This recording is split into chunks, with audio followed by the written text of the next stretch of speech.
नमस्कार दोस्तों, हम लोग आज अभी कलकत्ता में हैं। कलकत्ता के गोरियाट इलाके में।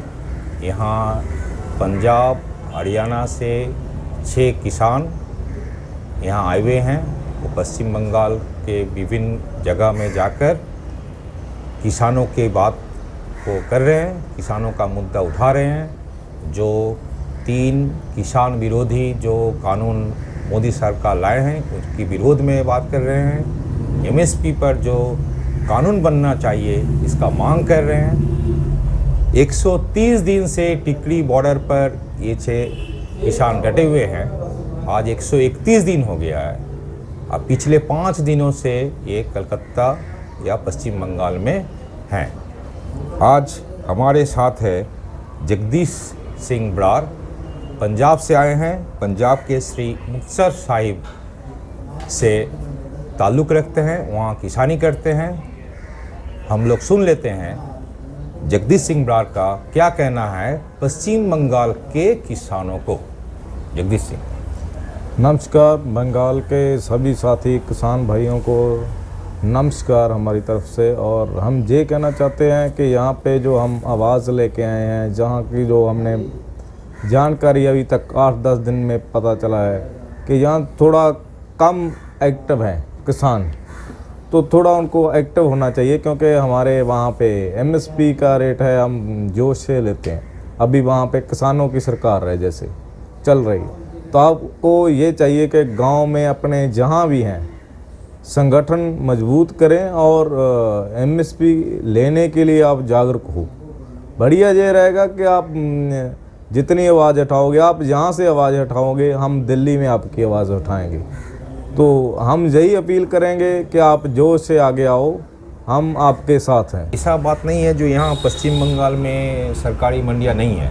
हाँ है, लेकिन ज़्यादातर जो मंडियाँ हैं वो थोड़ा उतना एक्टिव नहीं है। एक्टिव नहीं है। और किसानों का तरफ से भी एक क्या है, उनको थोड़ा भरोसा का अभाव देखने को मिलता है। उनको इस तरह का एक फीलिंग है जो एमएसपी पर नहीं बेच सकता है। इसीलिए मान लीजिए यहाँ जो धान है, यहाँ धान का एमएसपी चल रहा है अभी 1868 प्लस 20 रुपया मतलब। लेकिन कुछ किसानों को मिल रहा है। हाँ, जो इसका समझ है वो एमएसपी पर अपना धान बेच सकता है। लेकिन वहाँ भी कुछ मुश्किलों का सामना करना पड़ता है। जिसे मान लीजिए कहीं पूरा नहीं ले रहा है, 25 क्विंटल ले रहा है, कहीं 30 क्विंटल ले रहा है, या कहीं 20 क्विंटल भी ले रहा है। लेकिन ज़्यादातर किसान अपना फसल उस आदमी को बेचता है जिसको यहाँ बांग्ला में फोड़े बोलता है, मिडिल मैन बोल सकते हैं, जो बहुत ही कम कीमत में कम कीमत में धान खरीद लेता है। और किसानों का हम देखें, अगर मान लीजिए C2 प्लस 50% का हिसाब लगाते हैं तो जितना एक किसान जिसका मान लीजिए यहाँ 3 एकड़ ज़मीन है, उसका एक ही सीज़न में हम देखे थे जी उसका लॉस हो रहा है 38,000 रुपया। बिल्कुल। लेकिन ये जो 38,000 रुपया उसको नहीं मिला, इसके बारे में किसानों को हम पूछे जो आपको या मैंने कैसा लगा, आपको अच्छा लगा? तो हंसते हुए बोला जो क्या करना है, कुछ नहीं कर सकते हम। तो आप ये उनको बताइए क्यों नहीं कुछ कर सकते हैं। पहले तो ये है कि किसान कुछ क्यों नहीं कर सकते। सबसे ज़्यादा जो हार्ड वर्क करता है सबसे ज़्यादा तो वो किसान है। अंदर से मजबूत होना चाहिए। हमें आवाज़ उठाने के लिए हमें वो दम होना चाहिए। ये धरती क्रांतिकारी लोगों की है। अगर आप ये बोलोगे कि हम कुछ नहीं कर सकते तो वो आप नेगेटिव सोच रहे हो। आप में दम है और आप लड़ो, आगे बढ़ो। यही है सबसे। आप यहाँ से आवाज़ उठाएंगे, हम आपकी वहाँ भी उठाएंगे और आपका साथ यहाँ देने भी पहुँचेंगे। आप एक बार प्रयास करो, हम आपके साथ हैं। तो आप क्या, अगर मान लीजिए यहाँ गांव में कोई किसान का मान लीजिए 5-6 किसान अगर आप लोग को बुलाना चाहते हैं तो आप लोग क्या दिल्ली से यहाँ आएंगे? बिल्कुल आएंगे, जहाँ बुलाएंगे वहाँ ही पहुँचेंगे। किसान 5-6 आपको, लेकिन बहुत सारा दर्शक नहीं मिलेगा, श्रोता नहीं मिलेगा। 3 भी बुलाएंगे, 5 छोड़ 3 भी बुलाएंगे, हम वहाँ भी पहुँचेंगे। मतलब किसानों का संगठन बनाने का के लिए आप जहाँ भी जाना चाहे हम वहाँ जाएंगे। ये तो बहुत जहाँ तक हम कर सकते हैं वहाँ करेंगे अपना। तो बहुत अच्छा। जगदीश जी, और एक बात बताइए, जो आप लोग जो किसान आंदोलन में एक बहुत बड़ा मांग उठा है, एमएसपी पर कानून। ये एमएसपी पर कानून क्यों बनना चाहिए, ये आप यहाँ के किसानों को बताइए। एमएसपी पे कानून, और ये आप पहले बताइए एमएसपी का मतलब क्या है, एमएसपी क्या चीज़? Minimum support price. वो क्या होता है कि तकरीबन आपकी मंडियां रहती हैं यहाँ पे, अभी लिखती रूप में नहीं है बहुत सी चीज़ें, जैसे वो एमएसपी प्राइस है वो लिखती रूप में नहीं है, और ज़्यादातर लोगों को उनका बेनिफिट नहीं मिलता। 1-2% लोग लेते हैं यहाँ, लेकिन पंजाब और हरियाणा में 70-80% लोग लेते हैं। वहाँ भी कभी कभी वो होता है कि प्राइवेट अदारों में चला जाता है वो, लेकिन वो भी एमएसपी रेट से कम नहीं खरीद पाते प्राइवेट अदारे भी। यहाँ आपको एक रोकते हैं, देखুন এখানকার কৃষকরা উনি কিন্তু বলছেন পাঞ্জাবের অধিকাংশ কৃষকরা কিন্তু তাদের ফসল এমএসপিতে বিক্রি করতে পারেন। তার সবথেকে বড় কারণ হচ্ছে ওখানে গ্রামে গ্রামে কৃষকদের আলাদা সংগঠন রয়েছে। আর আমরা এখানকার যে কৃষকদের সঙ্গে যখনই কথা বলেছি তারা নিজের উপরে ভরসাটাই তৈরি করতে পারছে না। কিন্তু খেয়াল রাখুন এমএসপি অর্থাৎ ন্যূনতম সহায়ক মূল্য এটা কিন্তু কেন্দ্র সরকার ডিক্লেয়ার করে। এই কেন্দ্র মানে ভারতের কেন্দ্র সরকার। ভারতের যেমন একটি রাজ্য পাঞ্জাব তেমনই একটি রাজ্য পশ্চিমবঙ্গ।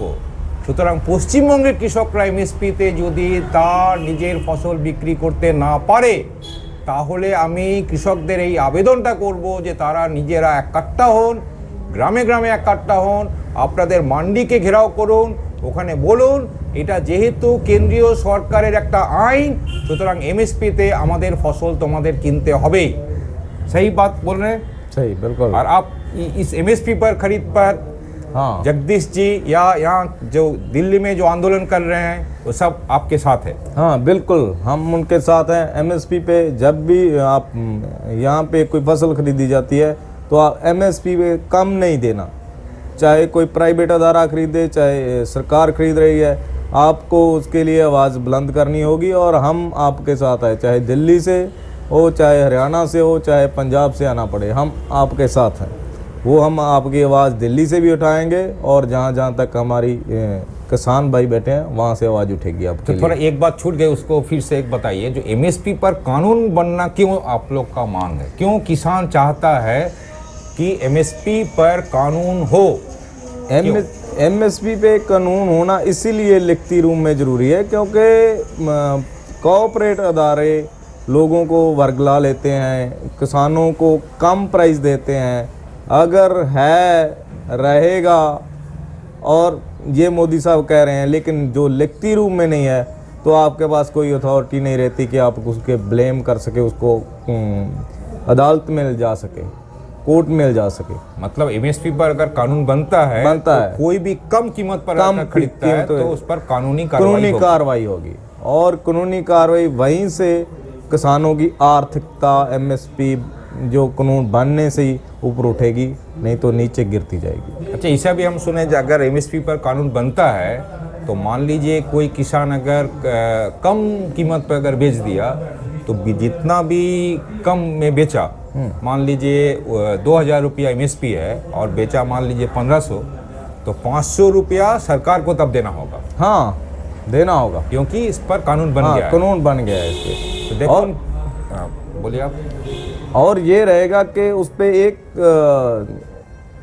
स्ट्रांगली स्टैंड लेना होगा सरकार को कि ये सज़ा होनी चाहिए जो कम खरीदता है कॉर्पोरेट अदारा। जुर्माना और सज़ा दोनों बरकरार रहने चाहिए। पंजाब में ये पहले से स्टेट की गवर्नमेंट हमारी वहाँ की कांग्रेस सरकार ने अभी ये ऐलान किया है कि उससे कम खरीदेगा तो 3 साल की सज़ा होगी। अच्छा, ये बताइए तो इसका ये हो चुका है अभी। इस आंदोलन में चलते हुए उन्होंने ये रिक्वायरमेंट रखी है बिल पास करने की। अच्छा, हाँ, ये चल रहा है कि 3 साल की सज़ा होगी और उसके बाद जुर्माना भी हो सकता है। अगर आप आवाज़ उठाओगे तो आपकी आवाज़ से ही एमएसपी मिलेगी। आप मजबूत हो, किसान हो, तो किसान कभी ऐसा नहीं कि वो ये बोलेगा कि मैं कुछ कर नहीं सकता। किसान सबसे बड़ा क्रांतिकारी होता है और कर सकता है। দেখুন বাংলার কৃষকরা উনি কিন্তু বলছেন এই আন্দোলনের চাপে পাঞ্জাবের সরকার এমএসপি নিয়ে নিজেদের রাজ্যে একটা আইন তৈরি করে ফেলেছে। যদি কোনো ব্যাপারী কম দামে যদি ফসল কেনে তাহলে ওকে সাজা পেতে হবে, আর ওকে কিন্তু তার জন্য যতটা কম পয়সাও দিয়েছে সেই পয়সাটাকে কিন্তু ওকে জুরমানা হিসাবে, পেনাল্টি হিসাবে কিন্তু সেই কৃষককে দিতে হবে। এটাই হচ্ছে আন্দোলনের সবথেকে বড় জয়। इंडिया में सबसे ज़्यादा क्रांतिकारी लोगों की गिनती में आता है पंजाब और बंगाल आता है। ये दो बड़ी स्टेटें ऐसी हैं जहाँ से क्रांति होती है और जुनून है हम में वो लड़ने का। जहाँ अच्छे लोग, समझदार लोग होते हैं, वहीं से सच की आवाज़ उठती है। तो हम में जुनून है, आनंद आता है। ये नहीं है कि हम हमेशा, यहाँ से लोग कहते हैं कि आपके चेहरे ऐसे क्यों हैं, तो पंजाब में बोलते हैं हमेशा चढ़दी कला च रहने असी।